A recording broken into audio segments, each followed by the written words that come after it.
Hey guys, Lauren here with Bizrok. In this week's video, I want to talk to you about what patients truly remember.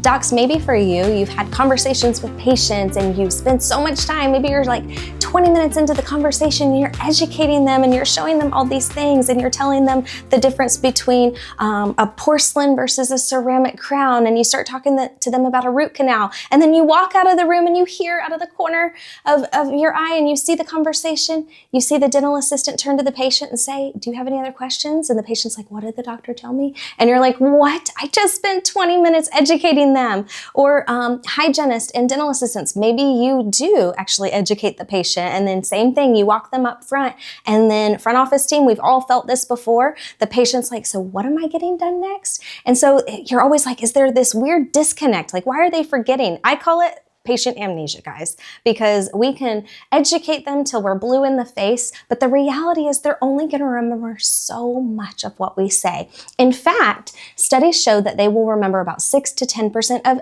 everything that we say. Now, I don't know if that depresses you guys, where you're like, so does that mean I just need to stop talking to my patients?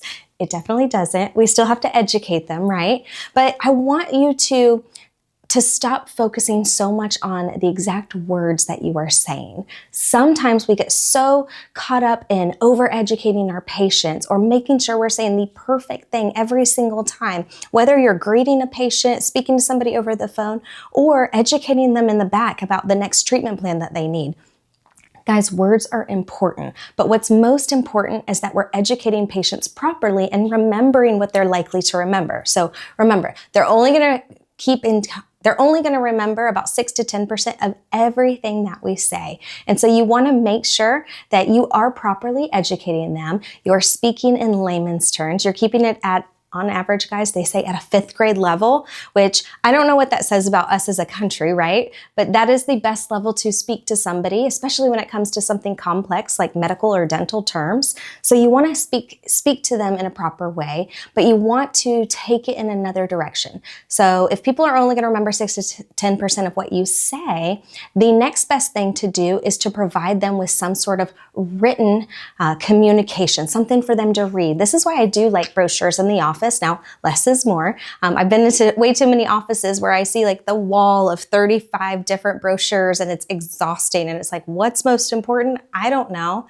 So less is more. Maybe leave 1 to 3 items out and have a product or a service highlight of the month. It just makes it really easy. But if a patient can read along with you, that's why treatment plans are so important whenever we have them printed, so that the patient can walk through that treatment plan step by step with us, because studies show that they'll remember about 20% of everything that they read. So again, it's a little bit better, right? But we have to reinforce speaking with written text because it allows for them to actually start to move into a positive direction of them actually remembering what you said, okay?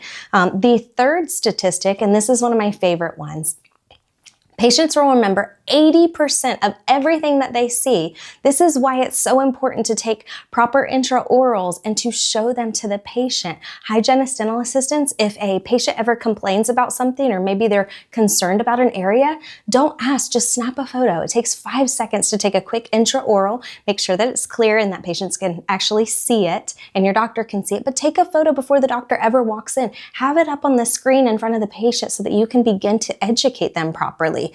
You know, guys, I know that we all understand x-rays, but patients can't tell the difference. They see all those shades of gray and they're like, so that's a cavity? I'm not sure. And so you want to make sure that you're providing them with the best solution, which is why having something they can visually see outside of simple imaging and x-rays, okay? So intraorals are a great way to do that, to help reinforce the concept of whatever it is you're talking to them about. Models are another really powerful way to educate your patients. Grab some models, have some of those around the office, have some in the operatory so you can grab them and quickly walk through what that looks like for the patient, guys. The other thing, and this is one of my favorite ways to truly educate patients. Docs, I know for some of you, you look at a patient and you can instantly see that new smile that that patient could have. but oftentimes our patients can't see that. They can't visualize what their new smile might look like. So having a book of before and after photos is so powerful. Whether you have them in the welcome area or up around the office, maybe rotate in your office every 6 months and have new transformed smiles. Now, I will say, if you're gonna have these in your office, if you're gonna have those photos, no patient wants to see the before photo up in the hallway, guys. Like, keep it easy, make your life better, okay? Have the beautiful transformed smiles in maybe a smile gallery where you have after photos lined down a hallway. Guys, that's powerful. When patients see, my goodness, these are actual patients with transformed smiles, it helps to reinforce some concepts. And I'll never forget, there was a doctor I had years ago, and he had such a cool office. It was actually a 2-story foyer. It used to be a house and it was transformed into a dental office. And so there was this massive 2-story foyer, and that was where the welcome area was. They had a little breakfast nook for patients. He was a high-end cosmetic practice, okay, guys? But everywhere you looked in his office, he had these beautiful acrylic photos all throughout of after smiles. Patients would walk in complete awe. But you know what was really powerful? Patients would walk around and they'd take a look at other patients' smiles and say, "Doc, I want that smile." And because the doctor did that smile, he was like, "Got it. I know exactly what you want now."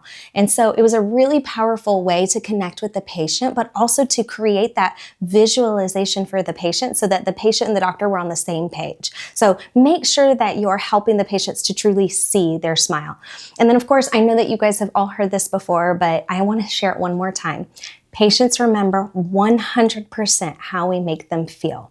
What is most important for your patient is that they feel like they can trust you and they feel like you care about them and that you were listening to them and that you can transform their smile, no matter what that means, no matter if it's just a couple crowns or a full transformed smile. Whatever it is for that patient, they need to walk out of the office and say, "Do I trust that practice to take care of me?"